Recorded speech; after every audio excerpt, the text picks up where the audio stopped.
Kalau lagi puasa biasanya pasti ada masakan sisa. Nah ini sisa tempe goreng semalam, kita bikin tumis tempe cabai hijau aja ya.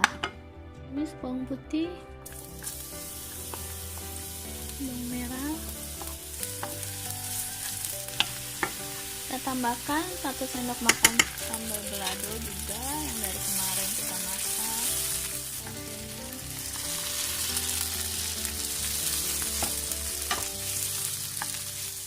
Kasih sedikit air,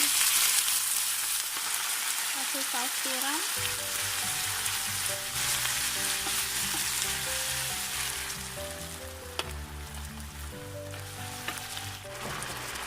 kasih kecap manis,